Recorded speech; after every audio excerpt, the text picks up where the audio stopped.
तो अमेरिकी पार्लियामेंट में 70 से अधिक जो सीनेट्स हैं, उन्होंने उसके खिलाफ जो आवाज़ उठाई है। उन्होंने कहा है कि यहाँ पर जो मीडिया है, रिपोर्टिंग है और जर्नलिज्म है, वो सब पूरी तरीके से आवाज़ दबाई जा रही है।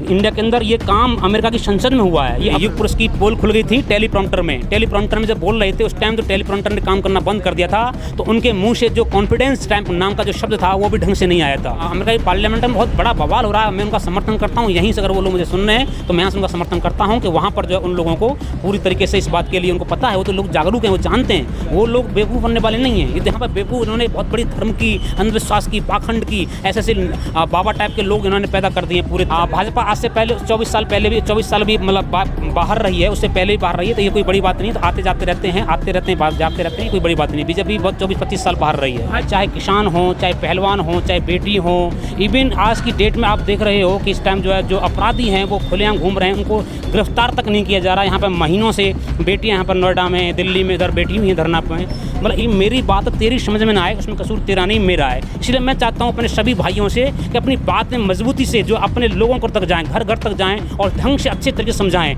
और इस सत्ता को उखाड़ फेंकना हमारी जिम्मेदारी है।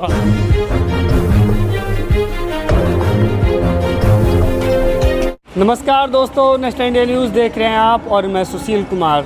दोस्तों 2024 का लोकसभा चुनाव करीब है, ऐसे में एक सुगबुगाहट जो है वो शुरू हो गई है कि आने वाले समय में राजनीति की दशा और दिशा किस तरफ रहने वाली है। क्या भारतीय जनता पार्टी दोबारा से केंद्र में वापसी करेगी या फिर इस बार सत्ता परिवर्तन होगा।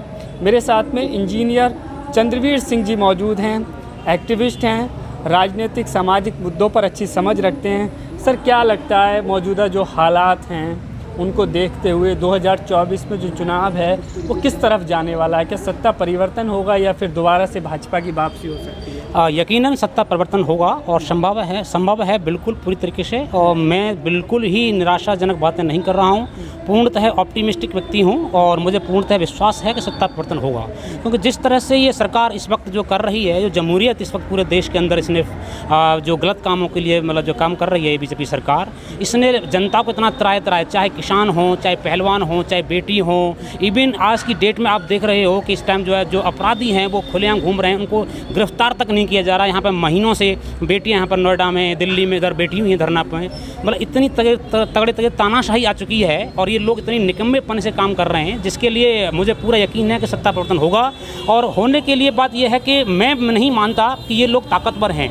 पैसा भले हो सकता है, चुनाव पैसे के लिए नहीं, हमें जागरूकता के लिए करना है। और हम घर घर, जिसका सफल प्रयोग मानव काशीराम साहब ने किया था और मैं उसके लिए विश्वास करता हूं। मैंने दिल्ली मेट्रो से सर्विस छोड़ी है अपनी ज़िंदगी के लिए पूरी तरीके से। मैं 2024 में पूरी तरीके से ताकत के साथ हम घर घर, हम डोर टू डोर काम करने का प्रयास करेंगे और सत्ता परिवर्तन होगा, यकीनन होगा।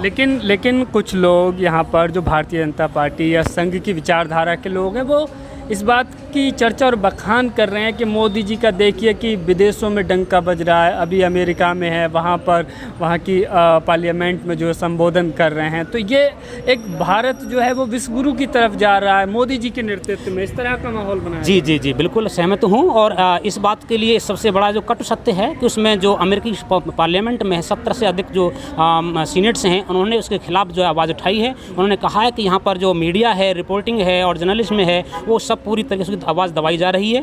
इंडिया के अंदर ये काम अमेरिका की संसद में हुआ है। ये अभी ताज़ी खबर है, ये कोई बड़ी बात नहीं, आप तो इसमें परिचित हैं। दूसरा ये है कि जिस प्रकार से इस देश के अंदर इन लोगों ने इस तरह की काम किए हैं कि यहाँ पर किसी भी जाति बरादरी, चाहे वो माइनॉरिटी हो, अल्पसंख्यक हो, कमज़ोर हो, तबका हो, किसी प्रकार का हो, किसान हो, सभी के लिए इन लोगों ने इस तरह की। अभी आप शिक्षा का बजट देख लीजिए, आप स्वास्थ्य का बजट देख लीजिए, गिरा हुआ है। आप देख लीजिए अपराध बढ़ा हुआ है। NCRB की रिपोर्ट आई अभी रिसेंटली एक डेढ़ साल पहले, जिसमें अपराध जो चरम पर है।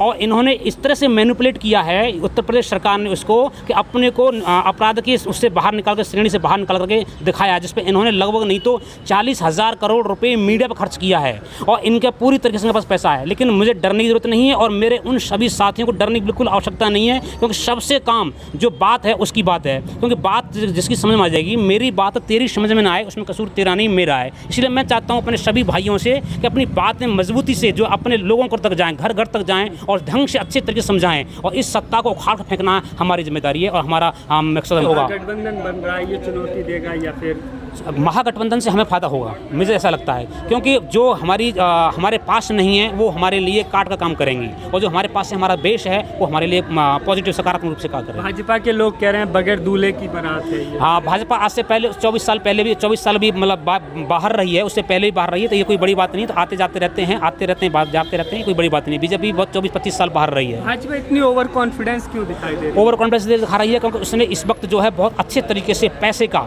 अभी आप जान लीजिए लगभग 45 लाख करोड़ रुपए का बजट है इंडिया के अंदर, उसमें से कम से कम नहीं तो और ऊपर से जो उद्योगपतियों का लगभग 12 लाख करोड़ रुपए माफ किया है। इवन उसने बयान दिया है वहाँ पर इंग्लैंड के कोर्ट में बयान दिया है कि जब नीरव मोदी ने बयान दिया है, अभी लगभग 1 से 1.5 महीने पहले की खबर है, और उसने बयान दिया है कि मैंने वहाँ से भागने के लिए 450 करोड़ रुपए वहाँ पर जो है क्या नाम है बीजेपी गवर्नमेंट को दिए। मुझे भगाने में बीजेपी का हाथ था, ये क्लियर कहा है, मैं नहीं कह रहा, इंग्लैंड के कोर्ट में जाकर पता कर लीजिए आप जो है। उसमें बयान दिया कि मुझे भगाने में बीजेपी का हाथ है, मुझे 450 करोड़ रुपए इसके लिए घूस दी थी।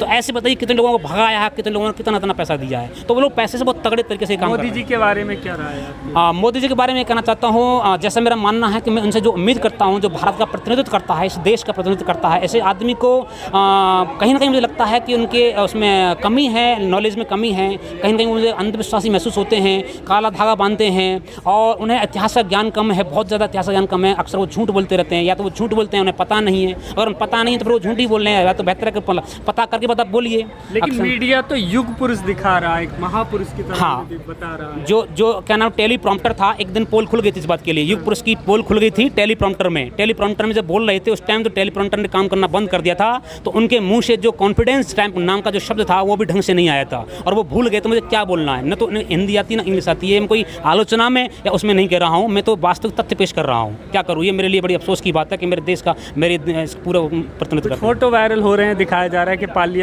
अमेरिका की पार्लियामेंट में भी जो है वो स्पीच जो दी है वो टेलीप्रॉम्प्टर देख कर दी है। जी बिल्कुल, मैं अभी तक आपके सामने नाम लिया है, आपने उसको तुरंत फिर से प्रूव कर दिया, मैं इसका समर्थन करता हूँ, ऐसा ही हुआ है। और उसमें अमेरिका की पार्लियामेंट में बहुत बड़ा बवाल हो रहा है, मैं उनका समर्थन करता हूँ। यहीं से अगर वो लोग मुझे सुन रहे हैं तो मैं यहाँ से उनका समर्थन करता हूँ कि वहाँ पर जो है उन लोगों को पूरी तरीके से इस बात के लिए उनको पता है, वो तो लोग जागरूक हैं, वो जानते हैं, वो लोग बेवकूफ़ बनने वाले नहीं हैं। यहाँ पर बेवकूफ़ इन्होंने बहुत बड़ी धर्म की, अंधविश्वास की, पाखंड की, ऐसे बाबा टाइप के लोग इन्होंने पैदा कर दिए पूरे तरीके, मतलब उसमें जो है चाहे वो कोई भी हो, वो लोग यहाँ के लोगों को जो है क्या नाम बरगला रहे हैं। अंत में किन किन मुद्दों पर लगता है कि चुनाव होने वाला है? ये सब अंत में सबसे बेहतर चुनाव जो होने वाला है, मैं चाहता हूँ वो होना चाहिए, सुशासन पर होना चाहिए, भ्रष्टाचार मिटाने के लिए होना चाहिए, ईमानदारी पर होना चाहिए, प्यार और मोहब्बत के लिए होना चाहिए। हर वर्ग के लोगों को, अल्पसंख्यक हो चाहे कोई भी वंचित वर्ग हो, दलित वर्ग हो, कोई वर्ग हो, किसी भी वर्ग के लोगों के लिए पूरी तरीके से मतलब पैगाम है मेरा कि उनके साथ में समान व्यवहार के लिए। अभी जो हालात हैं देश के अंदर, उत्तर प्रदेश के अंदर जो हालात हैं, भारतीय जनता पार्टी के अंदर एक वर्ग ऐसा है जो भयंकर डरा हुआ है, उस वर्ग के लिए पूरी तरीके से मेरे सहृदय उनके लिए जो भावना है कि उन लोगों के लिए प्यार मोहब्बत का पैगाम हमारी सरकार आएगी और लाएगी। चलिए, बहुत बहुत धन्यवाद है।